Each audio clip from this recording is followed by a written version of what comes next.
Well, an MSNBC panel not holding back. Do they ever hold back when it comes to bashing a group that seems to be one of their favorite targets, Republican women? Watch.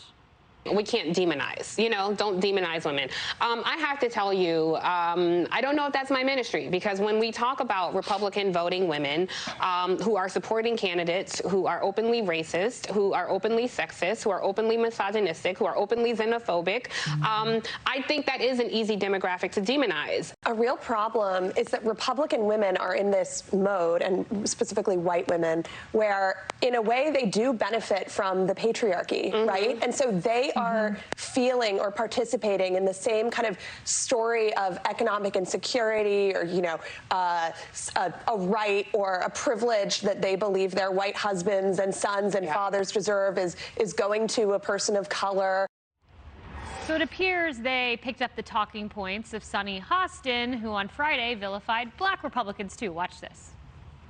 I feel like that's an oxymoron, a black Republican. You feel like it's an oxymoron? I do. Why? You say you feel like it's an oxymoron that you're Catholic, but you also are pro-life. I don't understand either. No, you don't understand yourself then. You have disagreements. I understand myself. I don't understand either of this. But it's not a personal conversation. Yeah. We're having a personal conversation about CNN I don't understand and how black things can get Republicans, leaked. and I don't understand Latino Republicans.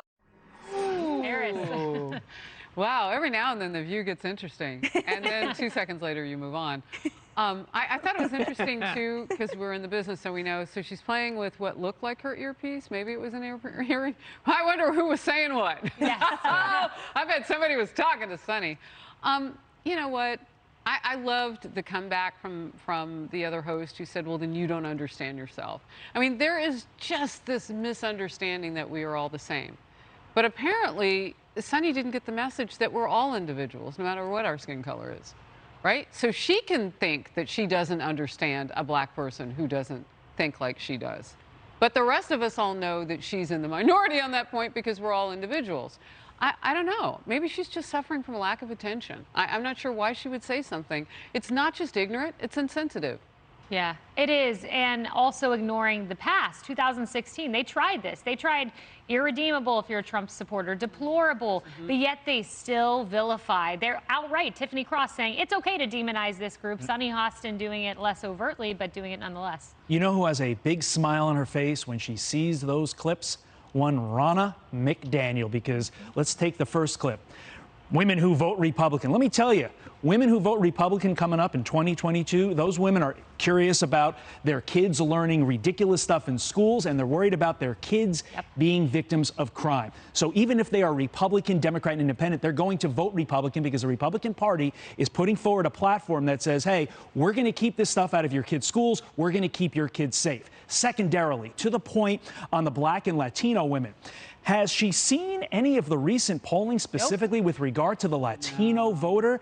And that was before all of this abortion shenanigans played out in the last week.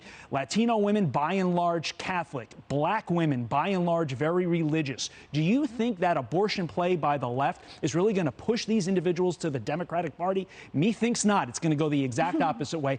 The Republicans are going to be shocked with the number of voters they pick up this election when it comes to Latinos. Tiffany Cross even made the point. She's like, my ministry. Right. She's not a minister. Exactly. It's just a phrase. No, she's And not. I think that's pandering in a way that is really unacceptable, if you ask me. Well, take a listen to someone else on her panel and her thoughts on Republican women. It gets worse.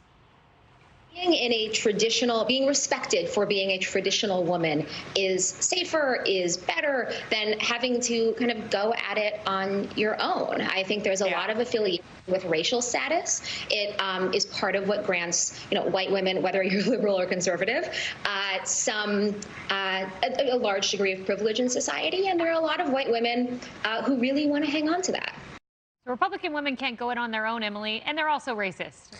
Yeah, I find all of these arguments so lazy, so thoughtless, it's so ridiculous. And, it reminds me of when now President Biden said, if you don't vote for me, you're not black. That level of squishing people into boxes, that level of having no idea what you're talking about, because if you drill down into policies of the GOP, then you would see, well, the soft on crime policies actually disproportionately affect African-American men who are dying at a rate 8 times that of white men in these inner city crimes. Who do you think inflation disproportionately affects? That's a disproportionate tax on the poor and impoverished in this country, who are tragically overrepresented by people of color. So when they talk about who gets amplified, who gets lifted up, and who is actually misogynistic and racist, it's not the policies coming out of the GOP that lift up deregulation, which empowers everyone at the same rate, economically and also socially, that support these clear, hard-on crime policies that will then get those recidivists off the streets that are terrorizing certain neighborhoods, and the list goes on. So I think that this is just, frankly, more well, I hate the bluster. Yes, thank you. Yeah. Thank you for that. That just it just targets the left. I was Great thinking point. cow patties. Thank you. That too. I love that too. Exactly. No, but I think Emily touched on something really important, and that's misogyny and racism. And telling people they have to vote a certain way, or they have to think a certain way because of their race, because of their gender,